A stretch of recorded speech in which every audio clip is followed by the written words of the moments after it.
आवाज आ रही है मेरी? पहले आवाज तो चेक कर लो। आवाज चेक है।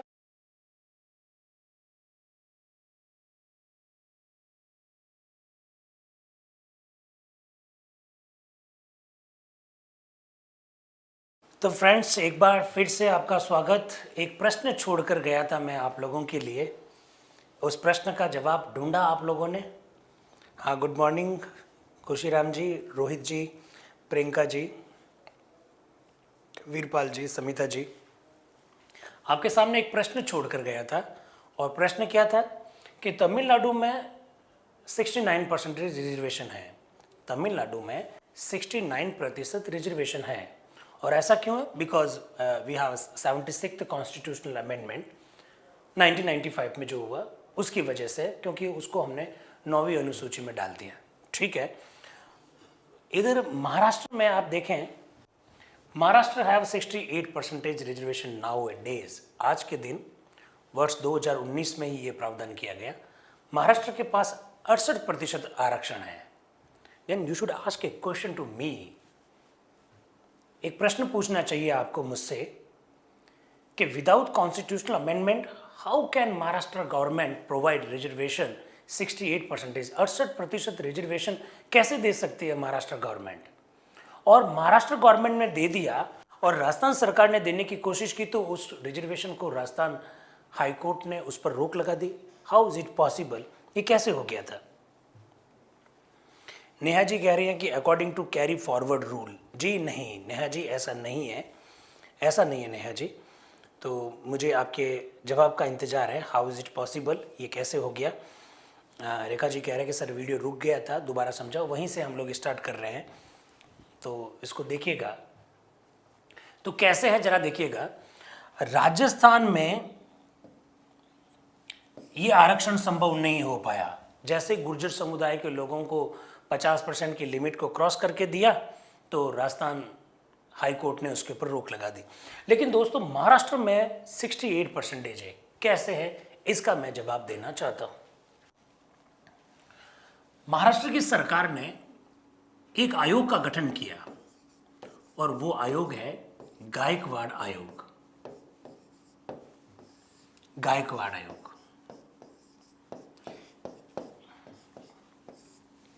M.A. गायकवाड़ इनका पूरा नाम है, M.A. गायकवाड़। इनकी अध्यक्षता में एक आयोग का गठन किया गया। डॉक्टर शर्मा जी कह रहे हैं कि शायद 9वीं अनुसूची। सर डॉक्टर शर्मा जी, 9वीं अनुसूची नहीं है, बिकॉज 9वीं अनुसूची में किसी कानून को डालने के लिए we will have to follow the procedure of the article 368। It's mean what? इसका मतलब ये हुआ कि संविधान में संशोधन करना पड़ेगा। संविधान में तो संशोधन नहीं हुआ महाराष्ट्र के संदर्भ में, फिर भी महाराष्ट्र में 68% आरक्षण है। क्यों है, जरा देखिएगा। ये जो गायकवाड़ आयोग महाराष्ट्र में बनाया गया, इस गायकवाड़ आयोग की अनुशंसा पर महाराष्ट्र की सरकार ने 50% की लिमिट को क्रॉस करके 68% आरक्षण दे दिया। फिर राजस्थान में क्यों नहीं दिया गया, ये मेरा प्रश्न था। और मेरे हिसाब से आप अगर इस कॉन्सेप्ट को समझेंगे तो आपकी बहुत सारी बातें क्लियर हो सकती है। मोनिका जी कह रही है सर रिजर्वेशन ज़्यादा मिलने का फ़ायदा क्या है? किसको रिजर्वेशन ज़्यादा? आपका प्रश्न थोड़ा क्लियर नहीं है। कल्पना जी कह रही है अकॉर्डिंग टू पॉपुलेशन। ठीक है। रवि कह रहा है कि क्योंकि राजस्थान में संभव नहीं था। तो मैं यही तो कह रहा हूँ, राजस्थान में संभव नहीं था और महाराष्ट्र में संभव हो गया, ऐसे कैसे हो गया? तो ज़रा थोड़ा सा इसको देखिएगा। तो आपको ये समझ में आ गया, गायकवाड़ आयोग बना और गायकवाड़ आयोग की अनुशंसा पर आरक्षण 50% से क्रॉस करके 68% दे दिया गया महाराष्ट्र में। क्यों बनाया गया गायकवाड़ आयोग? इसको थोड़ा समझाने के लिए मैं आपको थोड़ा और पीछे ले जा रहा हूं। एक्चुअली में एम नागराज का एक मामला है। एम नागराज वर्ष 2006 का मामला है। मामला क्या है अभी बाद में हम लोग चर्चा करेंगे, लेकिन थोड़ा सा आपको संकेत कर देता हूं। एम नागराज बनाम भारत संघ वर्ष 2006 का मामला है। केवल संकेत कर रहा है, थोड़ी देर बाद में इसको डिटेल में पढ़ेंगे। एम नागराज वाले मामले में सुप्रीम कोर्ट ने साफ साफ शब्दों में कह दिया कि आरक्षण का आधार अपर्याप्त प्रतिनिधित्व है, इनएडिक्वेट representation is a base of the reservation, अपर्याप्त प्रतिनिधित्व है। थोड़ा ध्यान से सुने। वर्ष 2006 में एम नागराज बनाम भारत संघ के मामले में सुप्रीम कोर्ट ने बहुत सारी बातें कही, बहुत सारी बातों को हम लोग बाद में देखेंगे, लेकिन एक काम की बात जो फिलहाल कर लेते हैं उस पर चर्चा कर रहा हूं। सुप्रीम कोर्ट ने कहा 2018 में बनाया गया एजाज अहमद, सुप्रीम कोर्ट ने कहा आरक्षण का आधार अपर्याप्त प्रतिनिधित्व है। अब देखिए दोस्तों, अपर्याप्त का मतलब है किसी भी वर्ग को कितना आरक्षण होना चाहिए जनसंख्या के हिसाब से, ये है या नहीं है। अगर है तो पर्याप्त है और अगर नहीं है तो अपर्याप्त है। आपको बैठे बैठे सपना आएगा क्या कि किस वर्ग का कितना आरक्षण हो गया? तो आपको इसका अध्ययन करना पड़ेगा, आपको एक समिति बनानी पड़ेगी, आपको एक आयोग का गठन करना पड़ेगा और वो आयोग जो है वो इस बात का पता लगाएगा कि कौन सी सरकारी सेवा में किस जाति को कितना आरक्षण मिल गया है। वो आयोग इस बात का रिसर्च करेगा और रिसर्च करने के बाद अगर आयोग को ऐसा लगता है कि वाकई में जिस समुदाय को, जिस वर्ग को जितना रिजर्वेशन होना चाहिए था उतना रिजर्वेशन नहीं है तो उसे अपर्याप्त मानेंगे। राजस्थान में क्या हुआ दोस्तों? राजस्थान में जैसे ही 49% में 5% हमारे जो गुर्जर भाई है उनको आरक्षण जैसे ही दिया गया, लोग कोर्ट में चले गए और कोर्ट ने तुरंत इसके ऊपर रोक लगा दी कि नहीं, आप 50% की लिमिट को क्रॉस नहीं कर सकते। फलस्वरूप राजस्थान में एक समिति बनाई गई। राजस्थान में गुर्जर समुदाय के संदर्भ में सुझाव देने के लिए एक समिति बनाई गई, जसराज चोपड़ा समिति। ये जो जसराज चोपड़ा की अध्यक्षता में जो समिति बनी, इस समिति ने गुर्जर समुदाय को स्पष्ट रूप से आरक्षण देने से मना कर दिया। राजस्थान की स्थिति ये है दोस्तों। गुर्जर समुदाय की क्या स्थिति है, वो सरकारी सभा में कितने पहुंचे, उनके कितने विधायक बने, उनके कितने सरपंच बने, उनके कितने जनप्रतिनिधि हैं, शिक्षा का स्तर क्या है, कौन कौन सी सेवा में वो अब तक आ चुके हैं, डॉक्टर्स, इंजीनियर, वकील, ये सब पूरे गुर्जर समुदाय की स्थिति का अध्ययन करने की जिम्मेदारी इसको दी गई जसराज चोपड़ा समिति को। और इस समिति ने क्लियर कट गुर्जर समुदाय को आरक्षण इस सीमा से बाहर जाकर देने से मना कर दिया। राजस्थान का तो ये सीन है, लेकिन दोस्तों महाराष्ट्र में गायकवाड़ आयोग जो बना, इस गायकवाड़ आयोग ने, गायकवाड़ खुद जो है हाईकोर्ट के जज रह चुके हैं महाराष्ट्र के। गायकवाड़ आयोग जो बना, इस गायकवाड़ आयोग ने भी मराठाओं की स्थिति का अध्ययन किया और हाईकोर्ट के जज रह चुके हैं। इसका मतलब क्वालिफिकेशन का लेवल क्या है आप सोच सकते हैं।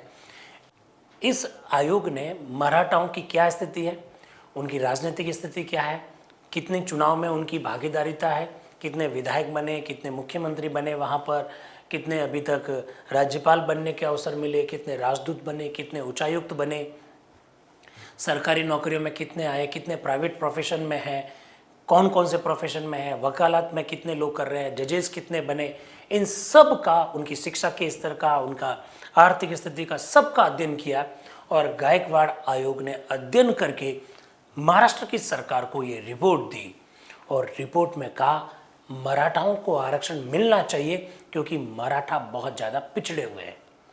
दोस्तों, on the basis of the report of the Gaikwad commission, Gaikwad आयोग की रिपोर्ट को आधार बनाकर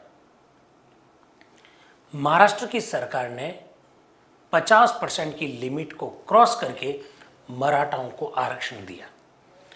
मराठाओं को ये जो आरक्षण दिया, इसे तुरंत बॉम्बे हाई कोर्ट में चैलेंज किया गया। मेरी बात को बहुत ध्यान से सुनिएगा। तुरंत इसे बॉम्बे हाई कोर्ट में चैलेंज किया गया और बॉम्बे हाई कोर्ट में बॉम्बे हाई कोर्ट ने महाराष्ट्र सरकार को नोटिस दिया कि आपने 50% की लिमिट को क्रॉस कैसे कर दिया, जरा जवाब दीजिए। महाराष्ट्र सरकार ने पूरी की पूरी गायकवाड़ आयोग की रिपोर्ट को कोर्ट में रख दिया कि हमने थोड़ी दिया है, हमने तो गायकवाड़ कमीशन की रिपोर्ट के आधार पर दिया है। और सर, एम नागराज वाले मामले में आपने क्या कहा था? सुप्रीम कोर्ट ने क्या निर्णय दे रखा है वर्ष 2006 में कि आरक्षण आप किसके आधार पर दोगे? कि प्रतिनिधित्व पर्याप्त है या नहीं है, इस आधार पर आप आरक्षण दोगे। आपने सुप्रीम कोर्ट ने ये निर्णय दे रखा। सर, सुप्रीम कोर्ट ने जो निर्णय दिया उसके आधार पर हमने महाराष्ट्र में मराठाओं की क्या स्थिति है इस बात का अध्ययन किया और हमने पाया कि पर्याप्त प्रतिनिधित्व नहीं है, अपर्याप्त है। इस वजह से सर हमने तो गायकवाड़ आयोग की सिफारिश पर मराठाओं को 50% की लिमिट को क्रॉस करके आरक्षण दिया। दोस्तों, पता है क्या हुआ ये कि बॉम्बे हाईकोर्ट ने इस आरक्षण को संवैधानिक ठहरा दिया। बॉम्बे हाईकोर्ट ने कहा कि 50% की लिमिट को क्रॉस करके महाराष्ट्र में मराठाओं को जो आरक्षण दिया गया है वो पूरी तरह से कॉन्स्टिट्यूशनल है, संवैधानिक है। तो दोस्तों, इसका सीधा सा मतलब ये हुआ कि if you want to cross the limitation of 50% in the purpose of the reservation के उद्देश्य को ध्यान में रखते हुए अगर आप 50% की लिमिट को क्रॉस करना चाहते हो तो इसका मतलब ये नहीं है कि आप 9वीं अनुसूची में संशोधन करके ही ऐसा कर सकते हो जैसा तमिलनाडु में किया। आप 9वीं अनुसूची में संशोधन किए बिना भी आप महाराष्ट्र वाला रूट भी अपना सकते हो। और महाराष्ट्र वाला रूट कौन सा है? You should constitute a commission. आप एक आयोग का गठन करें, आयोग इस बात का अध्ययन करें कि प्रतिनिधित्व पर्याप्त है या अपर्याप्त है, और अगर आयोग ये सिफारिश करता है कि यस, इनका जो रिप्रेजेंटेशन है अभी पर्याप्त नहीं है, देन आप इस आरक्षण को 50% की लिमिट को भी क्रॉस कर सकते हैं। दोस्तों, तो वी हैव 2 रूट्स 50% की लिमिट को क्रॉस करने के लिए। हमारे पास वी हैव 2 अल्टरनेट्स, 2 विकल्प है हमारे पास। फर्स्ट, आप कॉन्स्टिट्यूशन में अमेंडमेंट करके 9वीं अनुसूची में किसी कानून को डाल दीजिएगा, और दूसरा रास्ता है आप कमीशन को कॉन्स्टिट्यूट कीजिएगा और कमीशन अगर रिपोर्ट आती है तब भी आप 50% की लिमिट को क्रॉस कर सकते हैं। अगर आप 9वीं अनुसूची में संशोधन करके किसी कानून को डालते हो, then you will have to prove in the court that we are facing exceptional conditions, we are facing extraordinary conditions. हम असाधारण परिस्थितियों का सामना कर रहे हैं, हम विषम परिस्थितियों का सामना कर रहे हैं, दैट्स वाई हमने 50% की लिमिट को क्रॉस किया है। इसका मतलब ये हुआ दोस्तों कि कॉन्स्टिट्यूशन में अमेंडमेंट करना ही एकमात्र तरीका नहीं है। कॉन्स्टिट्यूशन में अमेंडमेंट करने के बाद यदि कोई कोर्ट में उसे चैलेंज करता है तब आपको ये भी साबित करना पड़ेगा कि परिस्थितियाँ विषम है। इस वजह से हमने 50% की लिमिट को क्रॉस किया है। तो जितेंद्र जी, गायकवाड़ आयोग को रिपीट करें। मैं ये कह रहा हूँ, गायकवाड़ आयोग ने सरकार को रिकमेंडेशन दी कि मराठाओं की स्थिति बहुत ज़्यादा नाजुक है, मराठा पिछड़े हुए हैं, इस वजह से आरक्षण दे दीजिए। On the basis of the report of the Gaikwad commission, Maharashtra government ने 50% की लिमिट को क्रॉस करके वहाँ पर आरक्षण दे दिया और आज Maharashtra have 68% reservation in public employment. तो बहुत बड़ी बात है ये। विकास जी प्रश्न पूछ रहे हैं, आयोग का गठन राज्य ही करता क्या? देखिए विकास जी, अगर राज्य सरकार की नौकरियां हैं देन राज्य सरकार ही आयोग का गठन करेगी। If you want to provide reservation in state government jobs, जैसे राजस्थान सरकार अगर राजस्थान सरकार की नौकरियों में आरक्षण देना चाहती है, then Rajasthan government will have to constitute a commission. फिर राजस्थान सरकार को ही इस संदर्भ में आयोग का गठन करना पड़ेगा। तो ये राज्य ही करेगा राज्य सरकार की नौकरियों के लिए। तो ये थोड़ा सा आप ध्यान रखिएगा। सीमा जी कह रही हैं कि सर फिर गुर्जरों को आरक्षण कैसे मिलेगा? गुर्जरों को आरक्षण अगर आप देना चाहते, कैसे मिला हुआ आप ऐसा कह रहे हैं, तो गुर्जरों को जो आरक्षण दिया गया सीमा जी, अभी भी तो वो कोर्ट में मामला चल रहा है ना। अभी भी एक बार आरक्षण दे दिया, उसको हाई कोर्ट ने रद्द कर दिया, फिर राजस्थान सरकार ने दूसरी बार और आरक्षण दिया कानून बनाकर, उसको भी हाई कोर्ट में चैलेंज कर रखा है। तो मामला हाई कोर्ट में विचाराधीन है सीमा जी। फिर सर अब कैसे मिला? मैं सीमा जी यही तो कह रहा हूँ ना कि गुर्जरों को जो अभी आरक्षण दे रखा है वो अभी भी कोर्ट के निर्णय के विचाराधीन ही है, ये फाइनल नहीं है। ऐसा नहीं कि कोर्ट ने कह दिया ओके एकदम कोई दिक्कत नहीं है, अभी भी वो कोर्ट में चल रहा है, टाइम ले रहे हैं। जब निर्णय आ जाएगा तो सब क्लियर हो जाएगा। तो मेरे हिसाब से अब बातें थोड़ी सी क्लियर हो गई होगी आपको। टिकम जी कह रहे हैं कि very nice sir, thank you Tikam ji. Ekta ji कह रहे हैं कि सर आयोग का गठन, नवीन जी कह रहे हैं कि आयोग का गठन कौन करेगा। आयोग को भाई राजस्थान सरकार को अपनी सेवाओं में देना है तो राजस्थान सरकार करेगी, केंद्र सरकार को देना है तो केंद्र सरकार will have to constitute a commission. Ekta ji कह रहे हैं सर आयोग के मेंबर कौन हो सकते हैं और रिपोर्ट की जांच नहीं होती है क्या? आयोग के मेंबर एकता जी आप भी हो सकते हैं, हम भी हो सकते हैं, लेकिन आयोग का मेंबर अगर ऐसे लोग हो जो इस फील्ड में मास्टर हो, सोशोलॉजिस्ट हो, समाजशास्त्री हो, या एक ऐसा अनुभवी पॉलिटिशियन हो, कोई सोशल एक्टिविस्ट हो, और लॉ का एक्सपर्ट तो होना चाहिए, क्योंकि गायकवाड़ वॉज द जज ऑफ द हाई कोर्ट, तो एक विधि का जानकार व्यक्ति अपेक्षित होता है।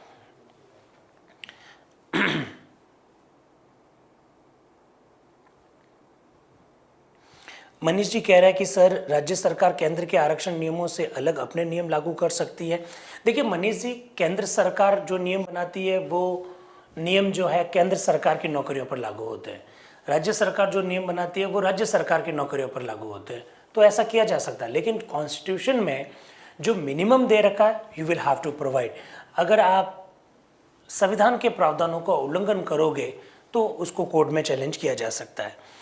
टिंकल जी कह रहे हैं सर अब तो मज़ा आ गया। मूलाराम जी कह रहे हैं super duper, thank you very much. Saroj भी कह रही थैंक यू वेरी मच। अब देखिए सरोज, हम लोग आगे बढ़ते हैं। सारे मित्रों से निवेदन है कि अब आगे देखिए, थोड़ी देर पहले मैंने आपको दोस्तों कहा कि आरक्षण जो है केवल नियुक्ति में होगा, ऐसा इंदिरा साहनी वाले मामले में कहा।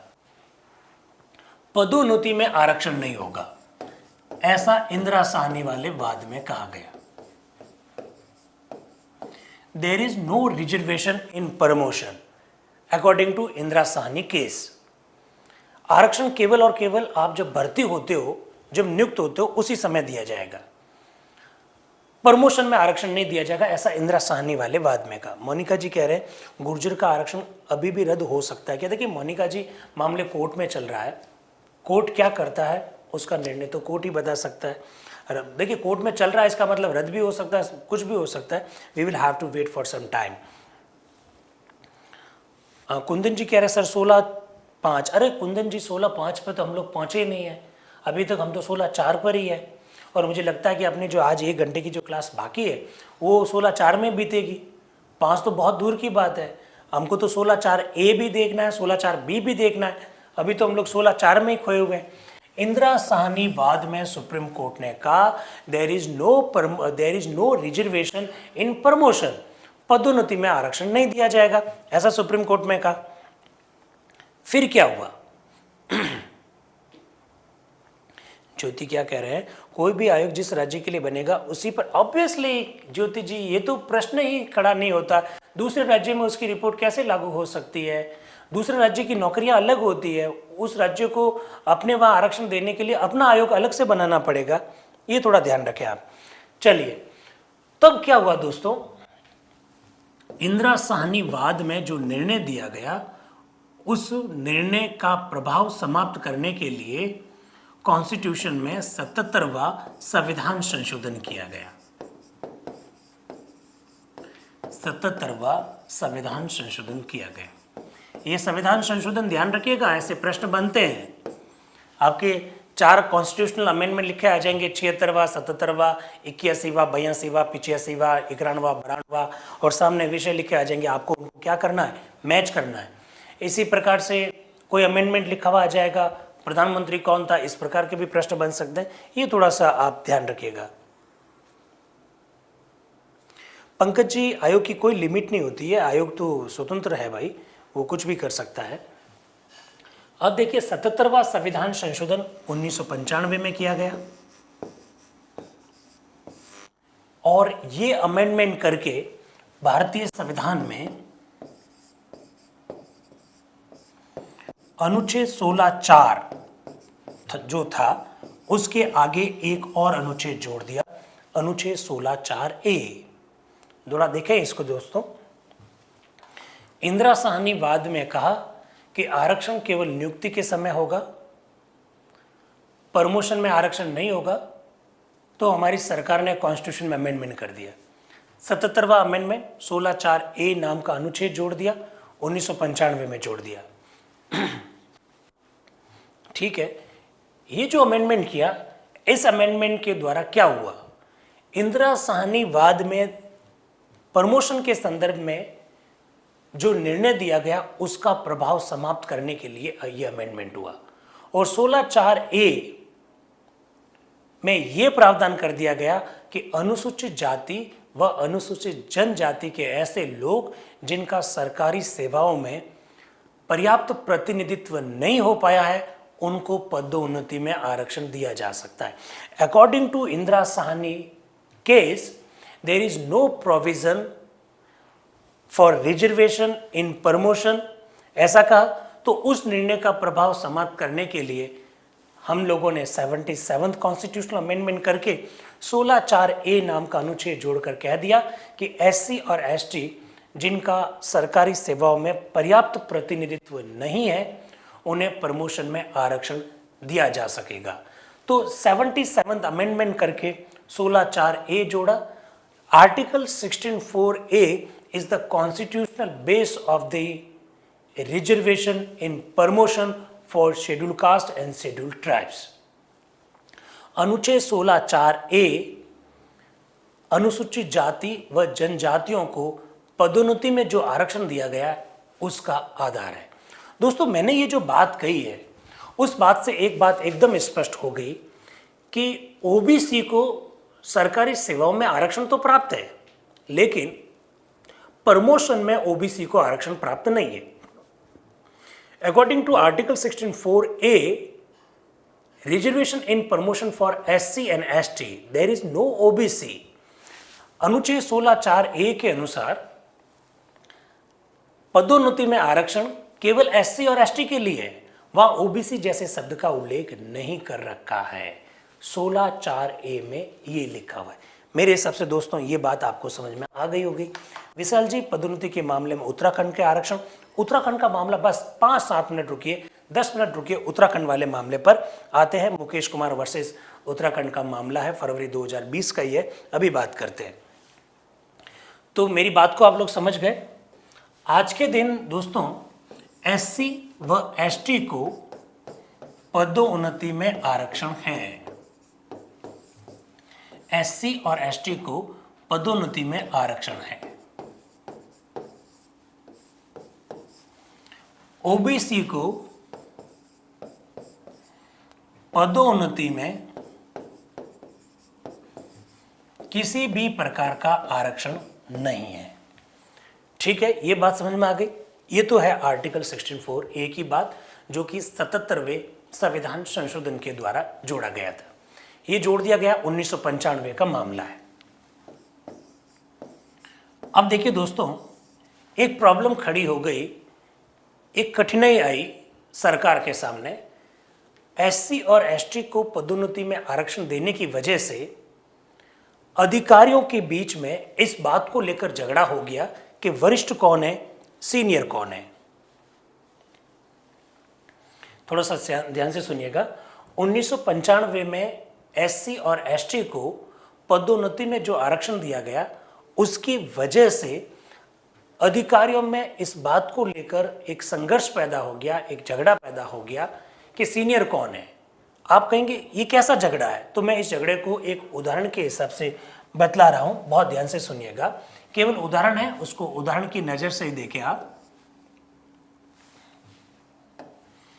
ये A नाम का व्यक्ति है, ये जनरल कैटेगरी से है और समझ लीजिए 2015 में ये RS के रूप में सेलेक्ट हुआ और इसकी जो रैंक है ये फर्स्ट रैंक पर था।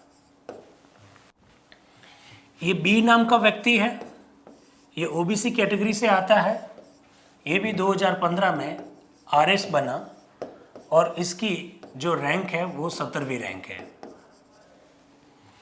ये C नाम का व्यक्ति है, ये SC कैटेगरी से आता है, ये भी RS बना और इसकी मेरिट में जो पोजीशन है वो 24वीं है। ये D नाम का व्यक्ति है, ये ST कैटेगरी से आता है, ये भी RS बना और मेरिट में इसकी पोजीशन 29वीं है। दोस्तों ये 2015 का रिजल्ट है, उदाहरण के तौर पर केवल समझाने के हिसाब से कहा है। सत्यनारायण जी कह रहे हैं ओबीसी को पदोन्नति में आरक्षण नहीं है। जी मैंने यही कहा है कि ओबीसी को पदोन्नति में आरक्षण नहीं है, मैंने यही कहा। सज्जल कह रहे हैं ओबीसी को क्यों नहीं है, क्योंकि सुप्रीम कोर्ट ने साफ साफ शब्दों में कह दिया था कि प्रमोशन में किसी भी प्रकार का रिजर्वेशन होगा नहीं, एक। और दूसरी बात, इंदिरा साहनी वाले वाद में जब ओबीसी की स्थिति का जब अध्ययन किया तो सुप्रीम कोर्ट ने यह भी कहा कि ओबीसी में तो जो क्रिमिनल हैं उनको भी आरक्षण से बाहर कीजिए। तो ओबीसी को पदोन्नति में आरक्षण देने की आवश्यकता सुप्रीम कोर्ट ने नहीं समझी, इसी वजह से नहीं दिया गया। और मंडल आयोग की रिपोर्ट को भी अगर आप देखेंगे तो मंडल आयोग की जो रिपोर्ट है वो भी केवल और केवल इनिशियल स्टेज के रिक्रूटमेंट्स के संदर्भ में इस वजह से नहीं दिया गया।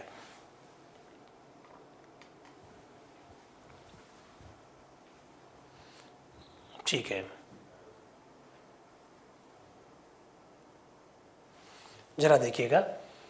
तो ए जनरल कैटेगरी का है, आरएस बना फर्स्ट पोजीशन 2015 में। दोस्तों आप लोग जानते हैं, समझ लीजिए उदाहरण के तौर पर 2024 में इन आरएस अधिकारियों का प्रमोशन हुआ, उदाहरण के तौर पर, केवल उदाहरण दे रहा चाह रहा हूं।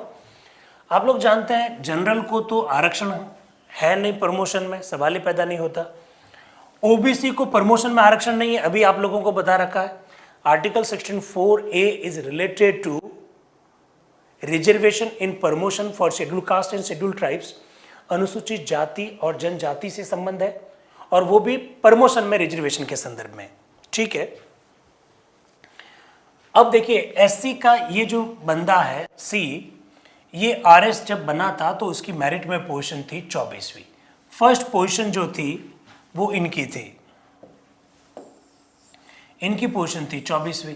अब एससी और एसटी को पदोन्नति में आरक्षण है, तो ये जो बंदा है 2024 में आईएएस बन गया, ये भी बंदा जो है 2024 में आईएएस बन गया। एससी और एसटी वाले जो दोनों बंदे हैं, because of constitutional provision, because of article 64A, they became IAS officer in 2024। 2024 में वो आईएएस ऑफिसर बन गए। ठीक है, ओके। अब देखिए दोस्तों, वर्ड्स आया 2030। 2030 में on the basis of the merit के आधार पर ए का भी प्रमोशन हुआ, बिना रिजर्वेशन के मैं कह रहा हूं, on the basis of the merit कह रहा हूं, पदोन्नति के आधार पर कह रहा हूं। ये भी आईएएस बना, ये भी आईएएस बना, और ये तो आईएएस पहले से है ही है, ये आईएएस पहले से है ही है। अब देखिए दोस्तों, ये झगड़ा हुआ, क्या झगड़ा हुआ? सीनियर कौन है इनमें से? आप बताइए मुझे, इन चारों में से सीनियर कौन है? ए, बी, सी और डी। 2030 में चारों ही लोग अपने आप को आईएएस के रूप में देख रहे हैं। दो पहले से आईएएस बन गए, दो बाद में आईएएस बन गए। अब इन चारों में से सीनियर कौन है? ये झगड़ा हुआ 2030 में पैदा होगा। ए कह रहा है मैं सीनियर हूं, क्योंकि शुरुआत में जब अपनी भर्ती हुई थी तब भी मैं सीनियर था। बी कह रहा है कि मैं इसका जूनियर हूं, मतलब ए से नीचे हूं, लेकिन इन दोनों का सीनियर हूं, क्योंकि जब भर्ती हुई थी तब मैं आरएस के रूप में, मेरी मेरिट में पोजीशन जो थी वो 17वीं थी। ठीक है दोस्तों, लेकिन ये जो सी और जो डी है वो कह रहे हैं कि हाँ ये बात सही है कि जब हम लोग भर्ती हुए तब हम लोग जूनियर थे आपके, लेकिन आरएस के रूप में जूनियर थे। आप लोगों से हम काफी समय पहले आईएएस बन गए हैं, इसलिए सीनियर हम हैं। अधिकारियों के बीच में दोस्तों, सरकारी कार्यालयों में इस प्रकार का झगड़ा बढ़ गया। तो कई सारे मित्र कह रहे हैं सी और डी है, कुछ लोग कह रहे ए है, तो कुछ लोग कह रहे बी है, कुछ लोग कह रहे एससी और एसटी है। अब देखिए दोस्तों, जब सरकारी कार्यालयों में इस तरह का झगड़ा बढ़ा तो तुरंत हमको कॉन्स्टिट्यूशन में एक अमेंडमेंट करने की आवश्यकता हुई। दोस्तों ये अमेंडमेंट किया गया वर्ष 2001 में, और ये जो 16(4)A जो अभी आपने देखा था, थोड़ी देर पहले मैंने बताया था,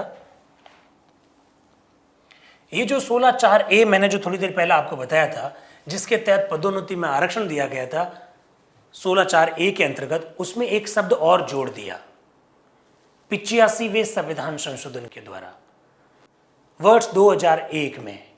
और क्या शब्द जोड़ दिया कि एससी और एसटी को पदोन्नति में आरक्षण के साथ वरिष्ठता भी उनको दी जाएगी, सीनियरिटी भी उनको दी जाएगी, ऐसा प्रावधान कर दिया गया। 85वें संविधान संशोधन के द्वारा वर्ष 2001 में अनुच्छेद 16(4)(a) जो कि पहले से जुड़ा हुआ था, उसमें लिख दिया, एक शब्द लिखा केवल, कि वरिष्ठता भी उन्हीं को दी जाएगी जिनको प्रमोशन में रिजर्वेशन दिया गया है। वरिष्ठता, प्रमोशन में रिजर्वेशन के साथ साथ में उनको सीनियरिटी भी दी जाएगी, उनको वरिष्ठता भी दी जाएगी। ये प्रावधान 85वें संविधान संशोधन के द्वारा वर्ष 2001 में कर दिया गया। यानी दोस्तों, आज के दिन कॉन्स्टिट्यूशन में अनुच्छेद 16(4)(a) के अंतर्गत प्रावधान ये है कि एससी और एसटी को प्रमोशन में रिजर्वेशन दिया जाएगा और साथ साथ में क्या दिया जाएगा, सीनियरिटी यानी वरिष्ठता भी दी जाएगी। ये अमेंडमेंट दोस्तों 2001 में हुआ। अटल बिहारी वाजपेयी जी उस समय देश के प्रधानमंत्री थे। जब जोड़ा गया था 16(4)(a), वो संविधान संशोधन था 77वां। उस समय पीवी नरसिम्हा राव देश के प्रधानमंत्री थे। अमेंडमेंट जब किया गया तब लिखा गया एससी और एसटी को प्रमोशन में रिजर्वेशन दिया जाएगा, और ये जो अमेंडमेंट किया गया उसके द्वारा लिखा गया कि उन्हें वरिष्ठता भी दी जाएगी। ये आज के दिन प्रावधान है। मेरे हिसाब से आपको ये बात समझ में आ गई। अब देखिए दोस्तों, मैं आपके सामने ला रहा हूं कि 16(4)(a) एज इट इज क्या कह रहा है। ये आपके सामने 16(4)(क) के रूप में हाजिर है। आप इसको देख सकते हैं। मेरे हिसाब से आपके सामने एज इट इज शब्द जब आएंगे तब आप इसको बहुत बेहतर ढंग से समझ पाएंगे।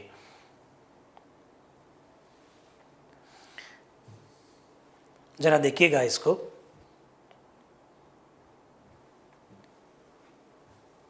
सारे प्रश्न मुझे दिख रहे हैं, सबके मैसेज भी मुझे दिख रहे हैं। चलिए इसको देखिए। एज इट इज आपके सामने 16(4)(a) है। आज के दिन दो अमेंडमेंट हुए। कौन कौन से? 77वां और 85वां। आर्टिकल 16(4)(a) से दो अमेंडमेंट जुड़े हुए, एक 77वां, एक 85वां। क्या कह रहा है? इस अनुच्छेद की कोई बात राज्य को एससी और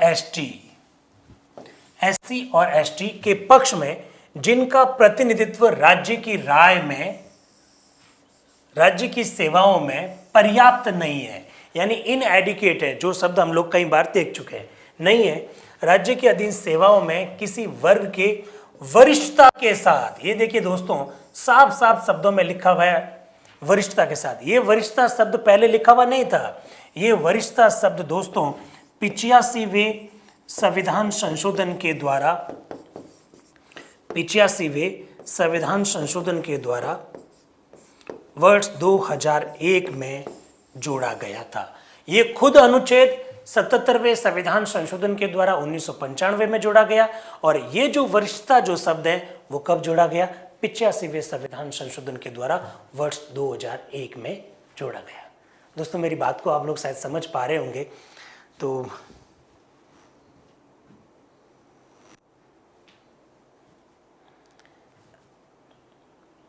किरण जी, क्या प्रश्न है कि सर आप क्या बता सकते हैं कि अब तक एससी एसटी ओबीसी जनरल में कितने आरएस हैं? ये मेरा काम है क्या? ये काम मेरा नहीं है। प्रश्न वो पूछे जो काम का हो, अपने कंपटीशन में जो काम का है। मुझे क्या करना कितने एससी कितने एसटी और कितने ओबीसी के आरएस हैं?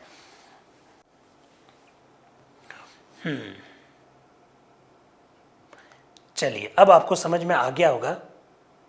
ऐसा मरंजल कह रहे हैं, मन्नाली जी कह रहे हैं कि सर बहुत अच्छे से समझ में आ गया, मुझे इसके बारे में पहले कोई जानकारी नहीं थी। ठीक है, ओके। तो 16(4)(a) दो अमेंडमेंट दोस्तों समझ में आ गए।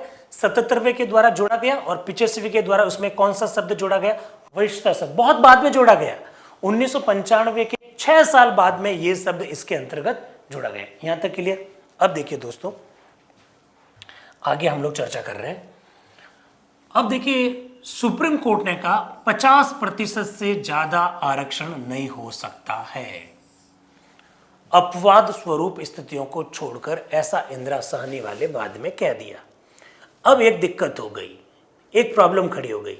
आप लोगों ने दोस्तों, यस, कैली जी कह रहे हैं समझ में आ गया है, शिल्पा जी कह रहे हैं समझ में आ गया है, खुशीराम जी भी कह रहे हैं समझ में आ गया है, सुमित जी कह रहे हैं अन्याय नहीं हुआ क्या सर? देखिए सुमित जी, मैंने पहले से ही कह दिया, ये कोई मेरे विचार नहीं है। जैसा कॉन्स्टिट्यूशन में जो प्रोविज़न है मैं उसको आपके सामने रख रहा हूँ। न्याय है या अन्याय है, इसके लिए आप अलग से कभी चर्चा कीजिएगा। यहाँ पर ये कोई जगह नहीं है जहाँ पर हम अन्याय और अन्याय की बात करें। ये मेरे व्यक्तिगत विचार नहीं है, जैसा मैंने जो था उसको मैंने आपके सामने रखा है। ओके, सुप्रीम कोर्ट ने क्या कहा? 50% से ज़्यादा आरक्षण नहीं हो सकता।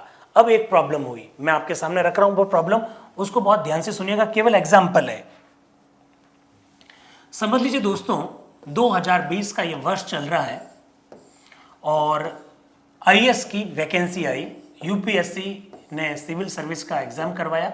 समझ लीजिए आईएएस के लिए 300 पद है उदाहरण के तौर पर, और आप लोग जानते हैं कि एससी को 15% आरक्षण है। आप लोग जानते हैं एसटी को 7.5% आरक्षण है गवर्नमेंट ऑफ इंडिया की नौकरियों में। ओबीसी को 27% आरक्षण है गवर्नमेंट ऑफ इंडिया की नौकरी में। 300 आईएएस के पद हैं। इसके हिसाब से एससी के लिए कितने पद आरक्षित हुए? इसके हिसाब से एससी के लिए 45 पद आरक्षित हुए, क्योंकि एससी को आरक्षण कितना है? 15% है। तो 100 पर 15 पोस्ट रिजर्व होती है, तो टोटल 300 पोस्ट है, तो कितना हो गया? 300 का 15% कितना हो गया? 45 हो गया। एसटी के लिए 7.5% आरक्षण है, तो इसके हिसाब से लगभग 23 पद जो है एसटी के लिए आरक्षित हो गए। अगर हम 300 के हिसाब से देखेंगे तो मेरी बात को आप थोड़ा समझते रहना। और ओबीसी को 27% आरक्षण है, यानी 100 पद जो है उनमें से 27 पद ओबीसी के लिए होंगे। तो ऐसी स्थिति में 300 में से अगर 27% निकालेंगे तो मेरे हिसाब से 81 के करीब आता है। ऐसा ही आंकड़ा आएगा। 5 और 3 8, 8 और 1 9, 8 और 2 10, 10 और 4 14। यानी दोस्तों अगर ढंग से देखें तो 300 में से 149 के करीब पोस्ट रिजर्व हो गई। और आप लोग जानते हैं कि ये जो भी आरक्षण है जो दे रखा है वो भी कितना है? 49.5। रोहिताज जी क्या बात है, 45 भी लिख दिया, क्या बात है, 23 भी लिख दिया आपने, तो बहुत बढ़िया। तो अगर 300 आईएएस के पद हैं दोस्तों, तो एससी के लिए कितने हो गए? 45। एसटी के लिए कितने हो गए? 23। ओबीसी के लिए 81। वाह वाह, रोहिताज जी ने तो उसका भी, ओबीसी का भी परसेंटेज निकाल दिया। ये 149 पोस्ट रिजर्व है।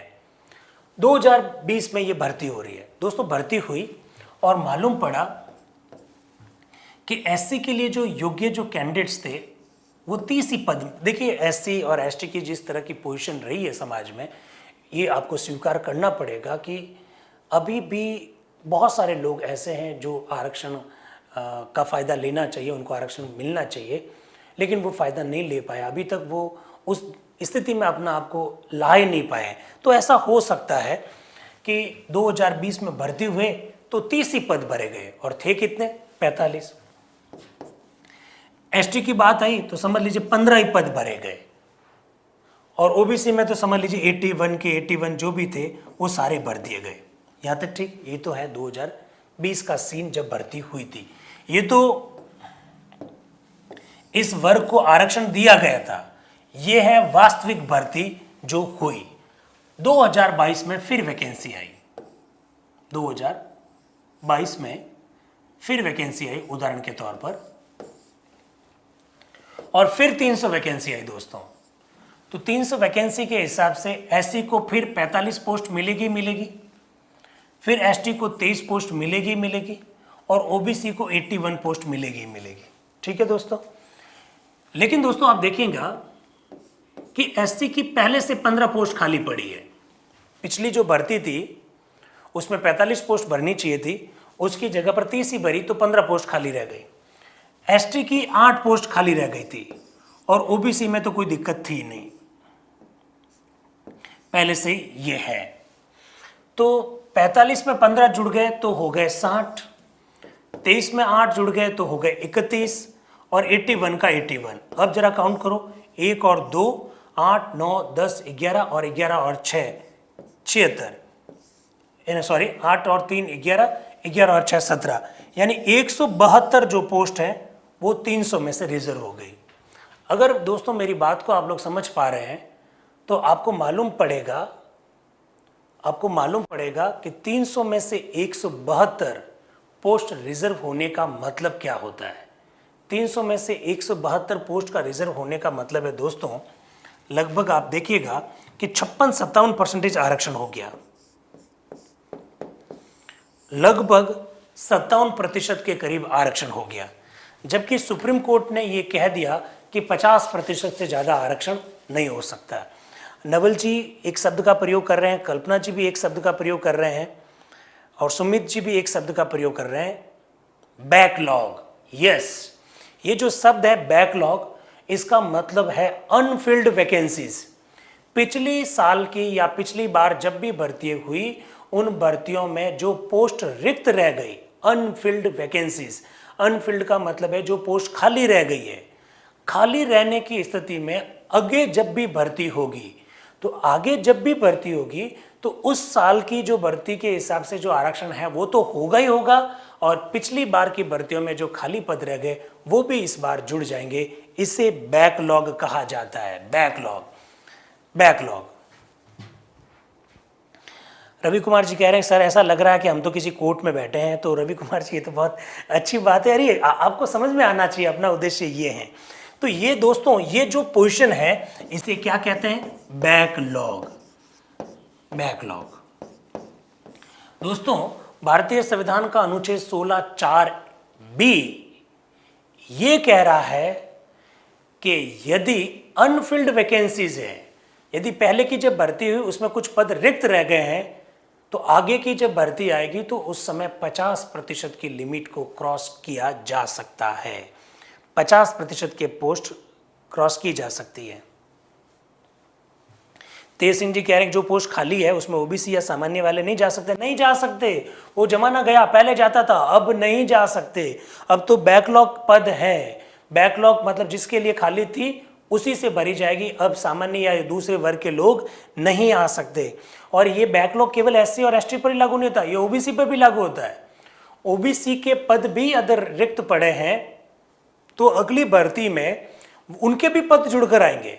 तो बैकलॉग का मतलब है पुरानी भर्ती में जो पद रिक्त रह गए, अनफिल्ड वैकेंसीज। मैं अभी आपको आर्टिकल एज इट इज बता दूंगा ताकि आपको और ज्यादा कॉन्फिडेंस आएगा बातों को समझने के लिए।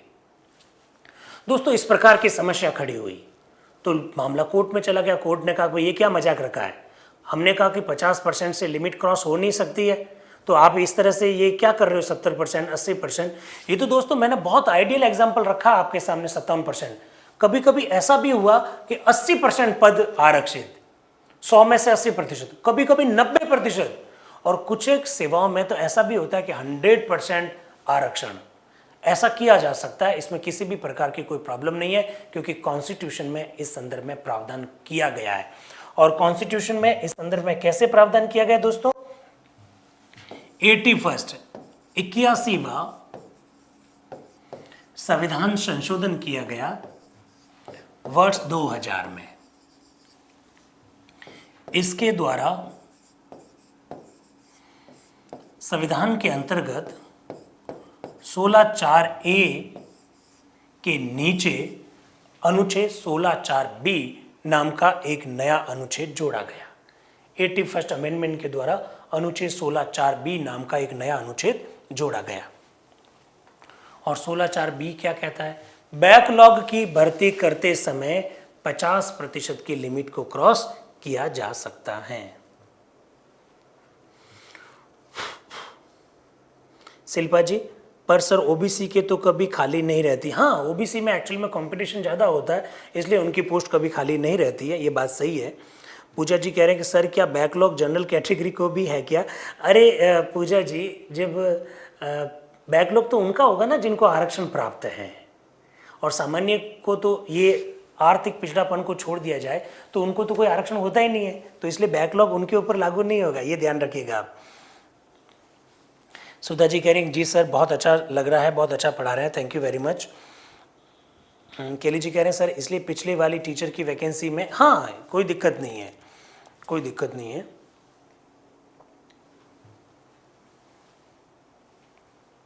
सुमित जी कह रहे हैं कि यदि कोई SC SC OBC वाला कोई भाई बहन जनरल की कट ऑफ क्रॉस कर दे तब क्या होगा? देखिए सुमित जी, ये मामला कोर्ट ने अभी निर्णय दिया है कि जो जिस कैटेगरी में अप्लाई करेगा उसका सिलेक्शन उसी कैटेगरी में होगा। तो अगर जनरल की कट ऑफ क्रॉस कर दे तो देखिए, ये मेरा व्यक्तिगत विचार नहीं है, एक सामान्य सी बात बता रहा हूँ कि SC ST और OBC की जो मेरिट है वो जनरल से ऊपर हो ही नहीं सकती है, क्योंकि अगर जनरल से ऊपर होगी तो वो सारे लोग जनरल में सेलेक्ट होंगे ना, तो उनकी मेरिट ऊपर हो भी नहीं सकती। लेकिन अब सुप्रीम कोर्ट ने साफ साफ कह दिया कि जो जिस कैटेगरी में अप्लाई करेगा उसका सिलेक्शन उसी कैटेगरी में होगा, चाहे भले मेरिट जनरल वाली नीचे रह जाए। ये थोड़ा कॉन्स्टिट्यूशनली थोड़ा ठीक नहीं आता है, लेकिन आज के दिन सुप्रीम कोर्ट ने का यही जजमेंट लागू है। तेज सिंह जी क्या कह रहे हैं, सर कोई अन्य राज्य में कोई जाति OBC में आती है लेकिन किसी अन्य राज्य में उस जाति की किसी भी श्रेणी का उल्लेख नहीं है? नहीं नहीं, अरे अन्य राज्यों को तो भूल जाओ ना तेज सिंह जी। तेज सिंह जी, OBC हो चाहे SC हो चाहे ST हो, आरक्षण आपको उसी राज्य में प्राप्त होगा जिस राज्य का आप निवासी हो। आप दूसरे राज्य में जाओगे तो वो सामान्य कैटेगरी में हो जाएगा। तेज सिंह जी, मेरी बात को आप लोग समझ पा रहे हैं क्या? मैं ये कह रहा हूँ, if you belong to SC और ST और OBC and you want to get reservation in other state, you will treated as a general candidate. आप सामान्य वर्ग के कैंडिडेट के रूप में ट्रीट किए जाओगे, आपको दूसरे राज्य में आरक्षण प्राप्त नहीं होता है, ये थोड़ा सा ध्यान रखिए। चलिए, जनरल EWS पर आ रहे हैं पूजा जी, अभी बात को आपकी आगे करते हैं।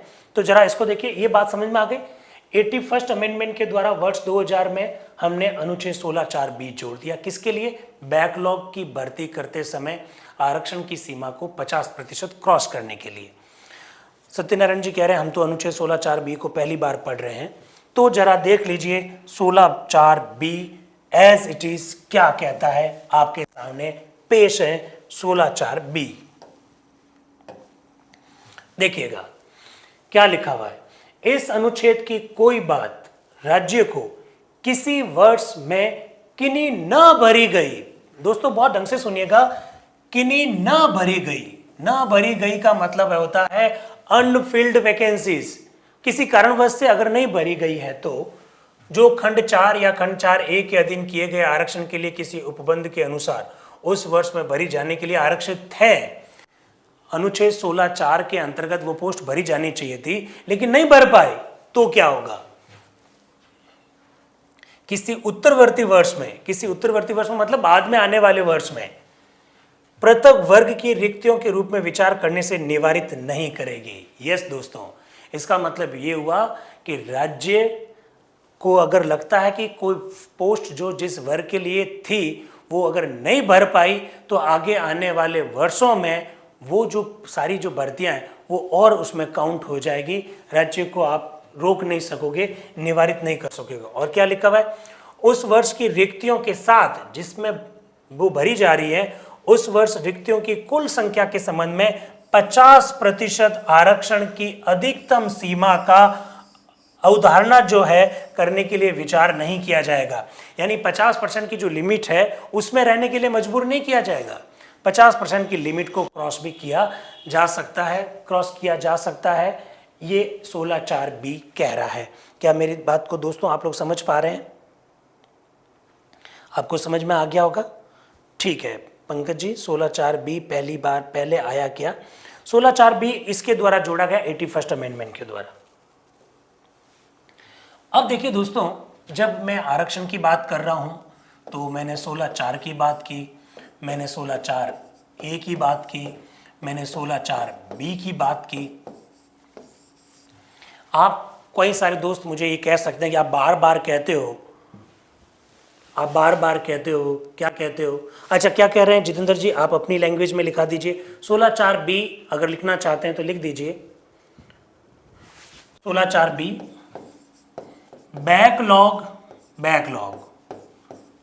बैकलॉग का मतलब क्या होता है?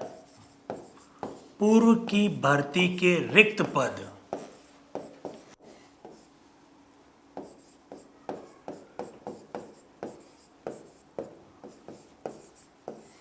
पूर्व की भर्ती के रिक्त पद। तो लिखिएगा बैकलॉग की भर्ती करते समय, बैकलॉग की भर्ती करते समय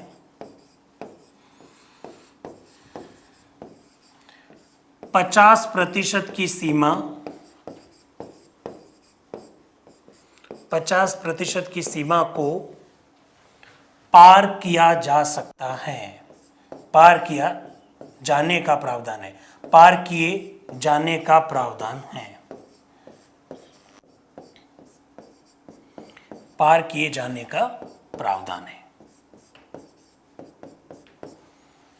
ठीक है।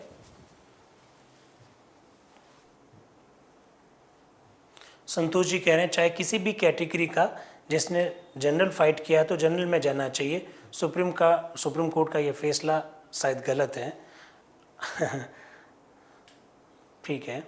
16(4)B मैंने आपके सामने रख दिया सुलोचना जी। बैकलॉग का मतलब है पूर्व की भर्ती के रिक्त पद। बैकलॉग की भर्ती करते समय 50% की सीमा को पार किए जाने का प्रावधान है 16(4)B में। 16(4)B आपको वापस दिखाना है, अभी दिखा देंगे। ये लिख दिया होगा आपने, बैकलॉग की भर्ती करते समय 50% की लिमिट को पार किया जा सकता है। किसी ने पूछा है इसको दिखाइए वापस, तो मैं आपके सामने 16(4)B रख रहा हूँ, ये देखिएगा, इसको देख लीजिए। सत्यनारायण जी क्या कह रहे हैं, सर आप संविधान के महान आचार्य। अरे नहीं भाई सत्यनारायण जी, बहुत साधारण सा इंसान हूँ, आप लोगों की वजह से थोड़ा बहुत कर लेते हैं, आप लोगों के मोटिवेशन की वजह से, आप लोगों के प्रेम और स्नेह की वजह से, बाकी बहुत बहुत ज़्यादा एकदम सिंपल सा साधारण सा इंसान हूँ। हीरालाल जी कह रहे हैं 16(4) को वापस शो कर दीजिए, मैंने ये शो कर दिया है, अभी देख लीजिए। राहुल जी कह रहे हैं 16(4)A की वर्तमान में स्थिति यथावत है। यस राहुल जी, एकदम स्थिति यही है, प्रमोशन में रिजर्वेशन है और सीनियरिटी के साथ में है, यही स्थिति है। अभी बात करेंगे कि उत्तराखंड वाले मामले में क्या कहा गया। उत्तराखंड वाले मामले का शायद आज हम लोग जिक्र नहीं कर पाएंगे क्योंकि अभी थोड़ा टाइम भी हो रहा है। तो उत्तराखंड में जो फरवरी 2020 में जो सुप्रीम कोर्ट का जो जजमेंट आया उस पर बात करेंगे। फिलहाल मैंने 16(4)B आपके सामने शो करवा दिया, आप लोगों ने जो पूछा इसकी वजह से। चलिए अब देखिए दोस्तों,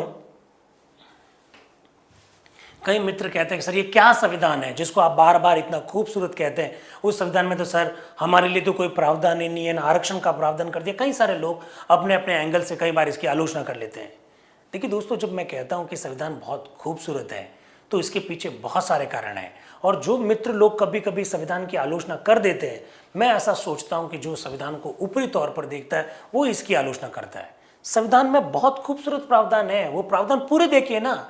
जब तक पूरा भारत का संविधान नहीं देख लेते और जब तक संविधान किन परिस्थितियों में बनाया गया उसको नहीं देख लेते और 1947 से पहले का भारत को अगर आप नहीं पढ़ लेते, तब तक आपको संविधान की खूबसूरती का एहसास नहीं होगा। मैं फिर कह देता हूं दोस्तों, संविधान की खूबसूरती का एक एग्जाम्पल आपके सामने है।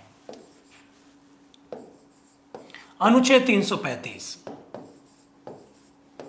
अचानक मैं बीच में लेके आ गया अनुच्छेद 335 क्योंकि डायरेक्टली आरक्षण से संबंधित है। क्या कहता है अनुच्छेद 335? अनुच्छेद 335 ये कहता है कि एससी व एसटी, शेड्यूल कास्ट और शेड्यूल ट्राइब्स को लोक सेवाओं में आरक्षण देते समय, उनके दावों पर विचार करते समय, एससी और एसटी के लोक सेवाओं में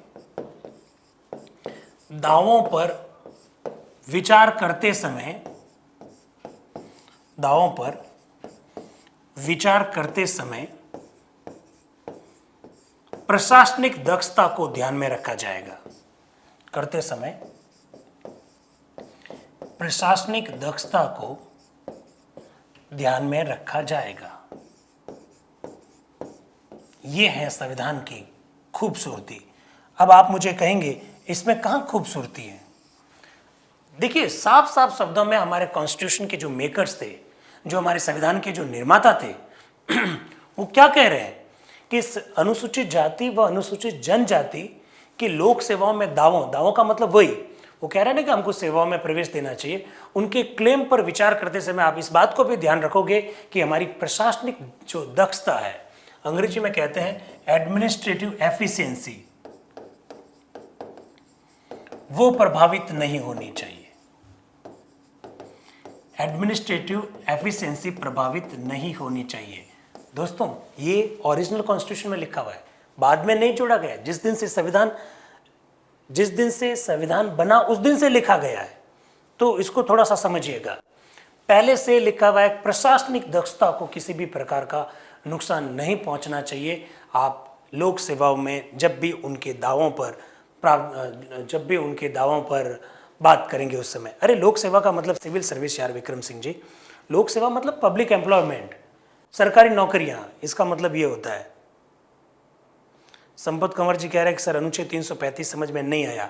अरे संपत कंवर जी, मैं ये कहना चाहता हूं कि इसका मतलब, मेरी देसी भाषा में बोलूं, देसी भाषा में इसका मतलब ये होता है कि सरकारी नौकरियों में आरक्षण देते समय, आप एससी और एसटी को आरक्षण देते समय इस बात को भी ध्यान रखोगे कि जो दक्षता है, एफिशिएंसी, उसको किसी भी प्रकार का नुकसान नहीं पहुंचना चाहिए। इसका मतलब ये होता है। अब तो मेरी बात को आप लोग समझे होंगे। लिखा हुआ ये है, लोक सेवाओं में दावों पर विचार करते समय प्रशासनिक दक्षता को ध्यान में रखा जाएगा। इसका मतलब एससी और एसटी को आरक्षण देते समय सिविल सर्विसेज में प्रशासनिक दक्षता प्रभावित नहीं होनी चाहिए, ऐसा अनुच्छेद 335 में लिखा हुआ है। कल्पना जी का जवाब आ गया कि मुझे समझ में आ गया है। अब देखिए, ये पहले दिन से ही लिखा हुआ है दोस्तों। फिर क्या हुआ, एक अमेंडमेंट किया गया, 82वां संविधान संशोधन। 82वां संविधान संशोधन कब किया गया? वर्ष 2000 में। ये जो आर्टिकल है, ये आर्टिकल पहले दिन से जुड़ा हुआ है। प्रशासनिक दक्षता क्या होती है, ऐसा अनीता जी प्रश्न पूछ रहे हैं। प्रशासनिक दक्षता यानी जिस कुशलता से हम लोग काम करते हैं वो प्रभावित नहीं होनी चाहिए। जो एफिशिएंसी काम को करते समय होनी चाहिए, जो स्मार्टनेस जो काम को करते समय होनी चाहिए, वो प्रभावित नहीं होनी चाहिए। इसका मतलब ये है, ठीक है। अब देखिए, वर्ष 2000 में एक संशोधन किया गया 82वां, और संशोधन करके अनुच्छेद 335 में 2 लाइन जोड़ दी गई। अनुच्छेद 335 जो कि पहले से लिखा हुआ था, उसमें 2 लाइन और जोड़ दी गई। और क्या लाइन जोड़ दी गई कि एससी और एसटी को अहर्ता अंकों में छूट दी जा सकेगी। यानी इसका मतलब यह हुआ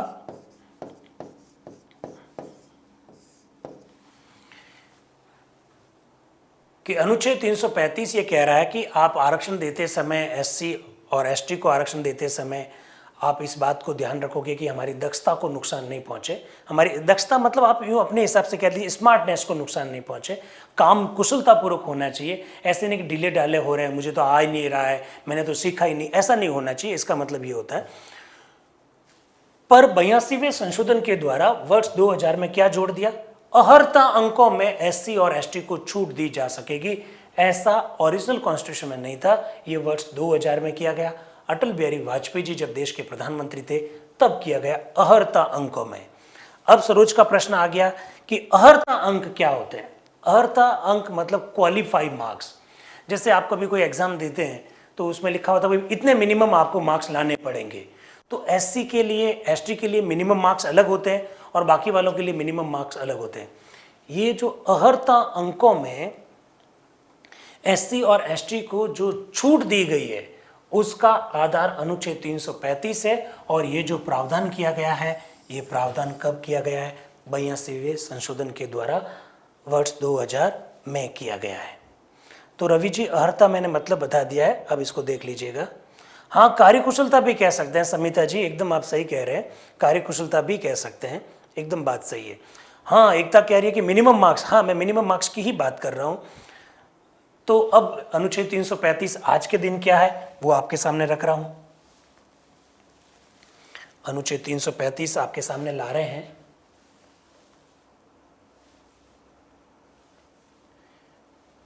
टेक्निकल टीम, अनुच्छेद 335 को कहां गायब कर दिया है आपने? अनुच्छेद 335 डाला ही नहीं क्या? अनुच्छेद 335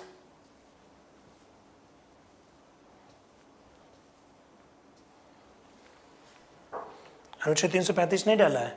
अरे कोई बात नहीं, तो कोई बात नहीं दोस्तों। अनुच्छेद 335 एक्चुअली में एज इट इज़ क्या है, वर्बे टर्म क्या है, वो आपको कल दिखाया जाएगा। मोटे तौर पर मैंने आपके सामने बात रख दी है किस तरह से ये बात है। तो मुझे लगता है कि आज के दिन आज हमको क्लास यहीं पर ख़त्म करनी चाहिए, लेकिन अभी ये टॉपिक ख़त्म नहीं हुआ है। 2 घंटे अभी भी इसी टॉपिक पर लगेंगे।